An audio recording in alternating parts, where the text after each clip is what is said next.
विठ्ठल किती वेळा सांगितलं सत्य? 3 वेळा. आपले काळ किती? तर 3 आहे. थोडं ऐकाय जड जाईल. याच्यामध्ये भूतकाळामध्ये सुद्धा भगवान पांडुरंग परमात्मा सत्य आहे, वर्तमान काळामध्ये सुद्धा देव सत्य आहे, भविष्य काळामध्ये सुद्धा देव सत्य आहे. महाराज सांगतात की तुमच्या जीवनामध्ये आलेला वेळ, आलेला काळ, आलेला दिवस, आलेला मिनिट आणि आलेला सेकंद पुन्हा फिरून तुमच्या जीवनामध्ये कधी येत नाही. काही येईल पुन्हा नाही येणार. जर तुम्ही ठरवलं आणायचं, देव येत सुद्धा नाही. तुकाराम महाराज म्हणतात की जसं लहानपणी होतो मी तसं शेवटपर्यंत पाहिजे होतं. कारण लहानपणाचं सुख वेगळे आणि मोठ्यापणाचं सुख वेगळे. याच्यामध्ये फरक एवढा आहे महाराज. सुखामध्ये जसं जसं मोठं होत चालू तसं तसं जबाबदारी आपल्या अंगावरती पडतात. अंगावरती पडलेली जबाबदारी माणसाला काय करत असते? तारुण्य बनत असते. महाराज सांगतात लहानपणी 1 दिवसाचे, शेवट जाताना 70 वर्षाचे. याच्या काळामधला जो, एवढ्या अंतरामधला जो प्रवास आहे, हा प्रवास माणसाला जीवनाचं शेवटचं अंतिम गतीला प्राप्त नेऊन सोडतो. अंतिम गतीला जाणारा प्रवास हा माणसाला देवापर्यंत निघून पोहोचवतो. कारण मशानामध्ये जाणारा प्रत्येक माणूस आपल्याला त्याची आठवण करून देतो. कशाची?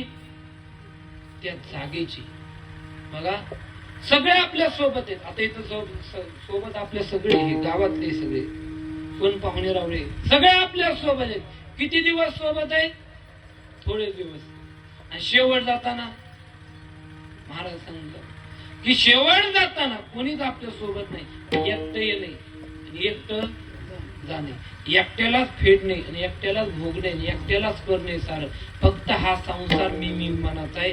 महाराज म्हणतात कोणी आपल्या सोबत येत नाही. कारण का? तर तिथं यायचं कोणाला वाटतच नाही मी मरावं. कोणाला वाटत नाही मी मरावं.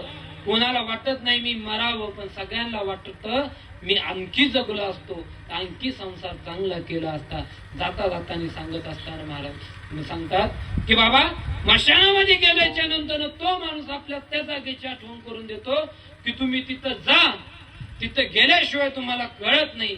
कारण प्रत्यक्ष त्या मसन वाट्यामध्ये गेल्याच्या नंतर एखाद्या माणसाला आग दिल्याच्या नंतर मनामध्ये प्रश्न निर्माण होतो, एक दिवस आपल्याला इथे द्यायचंय. अहंकार कशात आहे? अहंकार कशात? तर आपल्या देहाचे राख होईल. आणि मन तर साफ होतात तर आपल्या देहाचं सोनं होईल. हे सगळे नातेवाईक शेवटच्या भेटीपुरते. महाराज जमले असतील नातेवाईक शेवटच्या भेटीला, 2 दिवस विसर पडेल तुझ्याच या गोष्टीला. 2 दिवसामध्ये हा विसर आहे. किती दिवस? 2 दिवस. आज या आपल्या मधून जाऊन 1 वर्ष पूर्ण झालं. एका वर्षामध्ये कोणाकोणाला आठवण आली? फक्त त्यांच्या परिवाराला. गावातल्यांना आली का? होत्या बा आपल्या गावात, एवढंच लोकांना माहित. याच्या व्यतिरिक्त नाही. आठवण येते फक्त घरच्यांना. 2 दिवसामध्ये विसरे महाराज. माणूस गेल्याच्या नंतर पुन्हा येत नाही. पुन्हा माणसाला पाहिजे म्हणलं तरी जमत नाही. कारण अल्प आयुष्य झाले. आयुष्य 100 आता 50 कडे यायच्या मार्गावर आलं.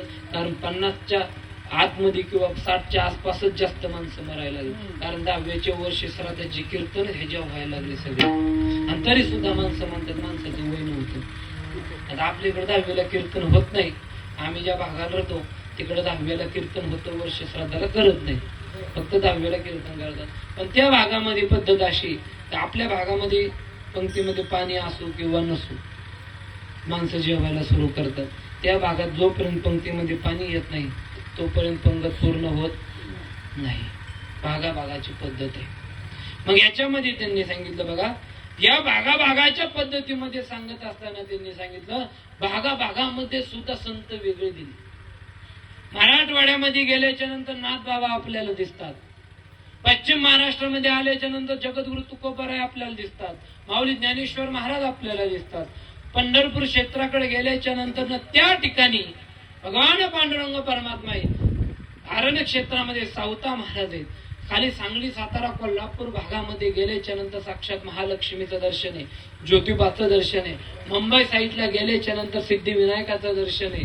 नाशिक भागाला गेल्याच्या नंतर त्र्यंबकेश्वराचं दर्शन आहे, खाली खानदेश मध्ये गेल्याच्या नंतर आदिशक्ती मुक्ताबाईचं दर्शन आहे. प्रत्येक भागामधल्या लोकांना देव करण्याकरता त्या भागामध्ये संत जन्माला आले, आणि जन्माला आल्याच्या नंतर त्यांचं कार्य चिवडे.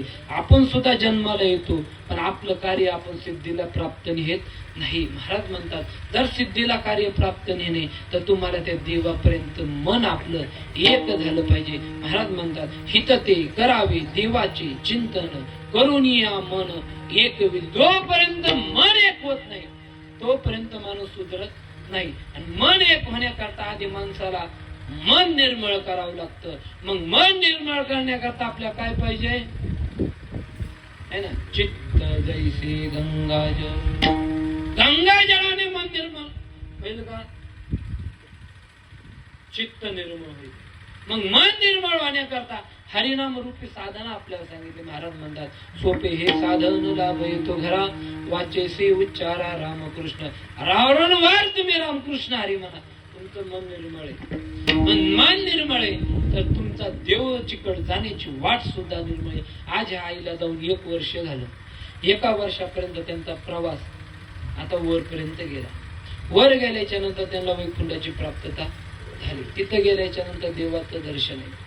तिथं वैकुंठाचं सुख किती भरपूर प्रमाणामध्ये माणूस प्रत्येक गोष्टीचं सुख भोगतो, पण वैकुंठाला गेल्याच्या नंतर देव आपल्या त्या ठिकाणी दिसतो. कारण वैकुंठाच्या वर आणखी एक लोक आहे, गोलोक. कारण सहसा माणसं इथून गेल्याच्या नंतर आपण पत्रिका टाकतो, वैकुंठवासी, स्वर्गवासी आहे ना, कैलासवासी असं टाकतो. आणि याच्यामध्ये माणूस ज्या जसं कर्म असत तशा तो लोकाला त्या ठिकाणी प्राप्त होतो. आणि प्राप्त झाल्याच्या नंतर पुन्हा इकडे यायला मोकळा होतो. मग महाराज म्हणतात, एवढं सगळं केलं, उपदेश केला, देवाचं भेट झाली, मन एकविधी केलं, व्यापार पाहिला, आम्ही गुरुकडून शिकलो, पण सगळं शिकलो, पण अंतिम जीवनाचं सत्य आम्हाला शिकले. तिथं गुरु कामाला येत नाही. गुरु फक्त कामाला कुठे येतो? जीवनाची अंतगती झाल्याच्या नंतर, वर गेल्याच्या नंतर, ज्या न्याय दरबारामध्ये आपण उभा राहतो त्या दरबारामध्ये गुरु आपल्या तिथं कामी येतात. कारण गुरुमुळे आपला हा देह घडला, गुरुमुळे आपलं हे जीवन घडलं. आणि हे जीवन घडवत असताना अनेक जण आपल्या सोबत आहेत, त्यांना सुद्धा सोबत घेऊन जावं लागतं. तुकाराम महाराज वैकुंठाला जाताना एकटे जात नव्हते, लक्षात ठेवा. सगळ्यांना सांगतो मी तुम्हाला, तुकाराम महाराज वैकुंठाला जाताना एकटे जात नव्हते. बायकोला विचारलं यायचं का? बायको नाही म्हणली. पोरांना विचारलं यायचं का? नाही म्हणले. गावातल्या लोकांना विचारलं यायचं का? नाही म्हणले. का? तर त्यांना माहिती महाराज आहे, रोज डोंगरावर जातो, इना टाळ घेऊन भजन करीत बसतं. आज आपलाच नंबर लावला काय ना त्यांनी भजनाला. सगळ्यांना असं वाटलं, पण कोणी गेलं नाही. न गेल्यामुळं ज्या वेळेला देवाचं विमान आलं, सगळे म्हणाले आम्हाला येऊन द्या. तुकाराम महाराज म्हणाले, तुम्हाला सगळ्यांना मी आधीच विचारलं होतं, तुम्हाला यायचंय का? यायचं असेल तर हो म्हणा, लगेच बसा. कारण संत कधी एकटे जात नसतात, संत सगळ्यांना सोबत घेऊन जातात. भागवतामध्ये आपण मगाशी जे पाहिलं, गोकर्ण महाराजांनी त्यांच्या भावाच्या उद्धारा करता भागवत कथा केली श्रावण महिन्यामध्ये. या श्रावण महिन्यामध्ये गावातले कुत्रे, मांजर, चिमण्या, कावळे, बगळे, माणसं, प्राणी, पशु सहित सगळे वैकुंठाला घेऊन गेले. का? तर संगत तशी होती. म्हणून त्या संगतीमध्ये गेल्याच्या नंतर माणूस तिथपर्यंत प्राप्त होतो.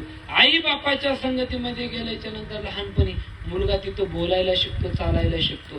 गुरुच्या संगतीमध्ये गेल्याच्या नंतर घडतं. आणि देवाच्या संगतीमध्ये गेल्याच्या नंतर माणसाचं नाव या मृत्यू लोकामध्ये राहत असतं. महाराज म्हणतात, या मृत्यू लोकावरती जर तुमचं नाव राहायचं असेल तर तुम्हाला आधी तसं राहावं लागेल. कसं राहावं लागेल? तर महाराज म्हणतात, त्या देवाच्या शरणांगतामध्ये, त्या देवाच्या छत्रछायेखाली आपल्याला राहावं लागेल. देवाच्या छत्रछायेखाली न राहता आलं तरी आपल्याला संतांची छत्रछाया, आणि संतांच्या छत्रछायेखाली माणूस हा घडत राहतो. म्हणून हर गावामधून दिंड्या सगळ्या पंढरपूरला जातात. आणि पंढरपूरला जात असताना दिंडीमध्ये आपण ज्ञानोबा तुकोबाचं भजन करत करत पंढरपूरला जातो. आणि पंढरपूर मध्ये गेल्याच्या नंतर त्या ठिकाणी देवाचं पोट भरून दर्शन घेतो. पण दर्शन घेत असताना आपण लाईन मध्ये राहतो, देवाचं दर्शन झालं आणि तिथं गेल्याच्या नंतर देवाचा कळस जरी पाहिला तरी तुकाराम महाराज म्हणतात तुमच्या जीवनाला मोक्ष आहे. कुणाला पंढरपूरचा कळस पाहिला, तुका म्हणे मोक्ष देखील या कळस.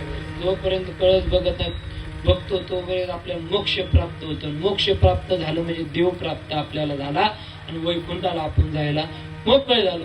वैकुंठाला जात असताना त्याच्याकरता किती आटाकाड्या आहेत. आयुष्यभर भजन करा, परमार्थ करा आणि परमार्थ करत करत आपला देह सार्थकी लावा आणि देह सार्थकी लावण्याकरता आपल्याला संतांच्या मेळ्यामध्ये यावं लागतं. जसा आपला आता सगळ्यांचा मेळा जमला, या मेळ्यामध्ये आपलं फक्त परमार्थिकच चर्चा, बाहेर आपण शिरलो नाही. कारण बाहेर शिरल्याच्या नंतर ते कीर्तन दुसरीकडे जातं. मला बऱ्याच लोकांना वाटतं कीर्तनामध्ये कीर्तनकारांनी हसवलं पाहिजे, रडवलं पाहिजे, हे केलं पाहिजे, आई बाप सांगितले पाहिजे, बाप सांगितलं पाहिजे, आई सांगितली पाहिजे, बहीण सांगितले पाहिजे. या सगळ्या कल्पना इथपर्यंतच राहतात. लोकांना ते आवडतं पण आपल्या मनाला ते आवडत नाही. आपण फक्त देवाचं सांगतो, आपल्याकडे दुसरं काही चालत नाही. लोक आवडीन सुद्धा ज्याला आपलं कीर्तन आवडतं ते दुसरं वेळेस आवर्जून आपल्याला बोलवतं. पण सगळ्या कीर्तनकारांनी जीवनामध्ये नियम धरला पाहिजे, अभंग सोडून दुसरीकडे गेलंच नाही पाहिजे. कारण एका अभंग बोलण्याजोगतं